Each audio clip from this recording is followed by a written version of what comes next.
नमस्कार मित्रांनो, आज आपला पुढे स्वागत आहे। आज आपण युनिक असा दिवाळीमध्ये पोह्याचा चिवडा बनवणार आहोत। पण जर तुम्ही आपल्या चॅनल सबस्क्राइब करा आणि व्हिडिओ लाईक करा। चला तर आपण रेसिपीला सुरुवात करूया।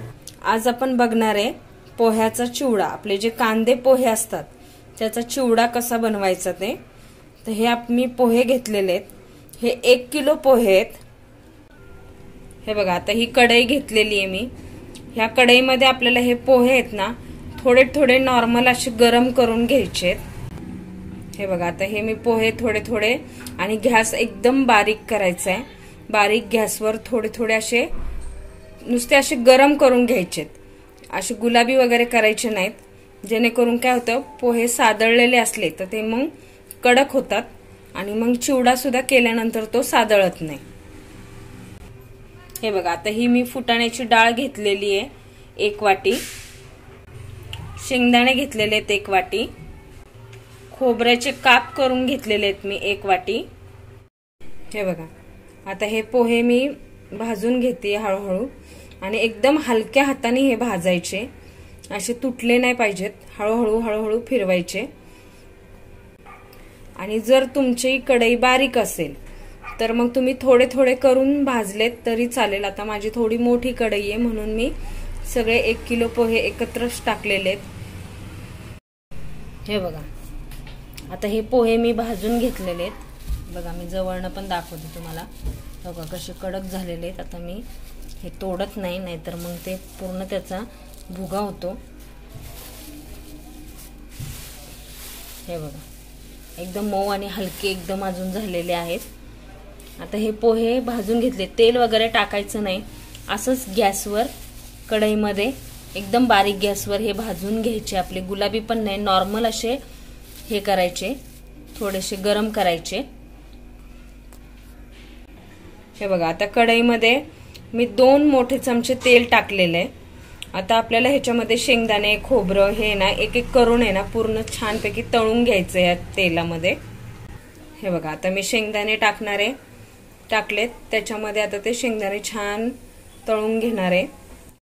हे बघा, आता हे मी कसे गुलाबी होईपर्यंत छान असे तळून घेतलेले शेंगदाणे। आता त्याच तेलामध्ये आपण जे खोबऱ्याचे काप केलेले होते ते काप सुद्धा असे छान गुलाबी होईपर्यंत तळून घ्यायचेत आपल्याला। हे बघा, आता हे मी खोबऱ्याचे काप आहेत ना ते पण छान गुलाबी करून असे मी तळून घेतलेले आहेत। आणि आपण जी फुटाण्याची डाळ घेतली होती ती सुद्धा छान गुलाबी होईपर्यंत तळून घ्यायची आहे। जास्त काळी करायची नाही, गुलाबी कलर आला पाहिजे त्याला। असं अशी बारीक गॅसवर हे सर्व तळून घ्यायचंय आपल्याला। हे बघा, आता ही जी डाळ आहे ना फुटाण्याची ही पण मी छान गुलाबी करून तळून घेतलेली आहे। आता ते तेल घेतलं होतं ना त्याच तेलामध्ये मी अजून 1 चमचा तेल टाकलेला आहे। त्याच्यामध्ये आपली हिरवी मिरची असती ती घेतलेली आहे मी। आता हिरवी मिरची तुमच्या आवडीने घ्या, मी 7-8 मिरच्या बारीक चिरून घेतलेल्या होत्या। आता ही मिरची सुद्धा छान तळून घ्यायची आपल्याला।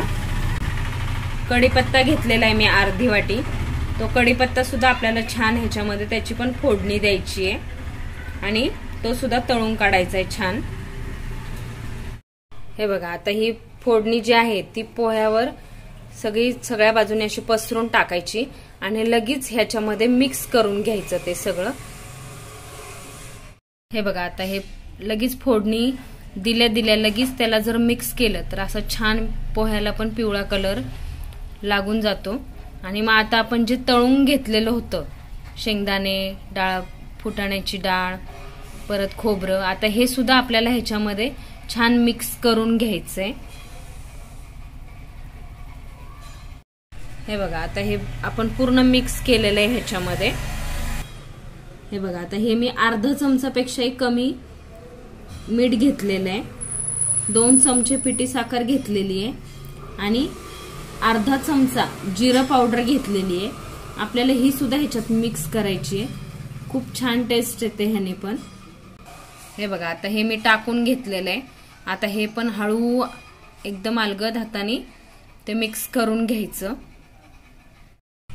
हे बघा, आता आपला हा चिवडा झालेला आहे, खायला पण खूप टेस्टी लागतो। सर्व मिक्स केल्यानंतर खूप सुंदर लागतो हा चिवडा पोह्यांचा सुद्धा खायला. तुम्ही नक्की एकदा ट्राय करून बघा. ह्या दिवाळीला हा पोह्याचा झटपट असा चिवडा करून बघा. हे बघा, अशा प्रकारे आपला पोह्याचा चिवडा बनवून झालेला आहे. हा खायला पण खूप टेस्टी लागतो आणि बनवायला पण सोपा आहे. पण जर तुम्ही अपूर्व रेसिपी चॅनल सबस्क्राईब करा आणि व्हिडिओला लाईक करा. Thanks for watching. धन्यवाद.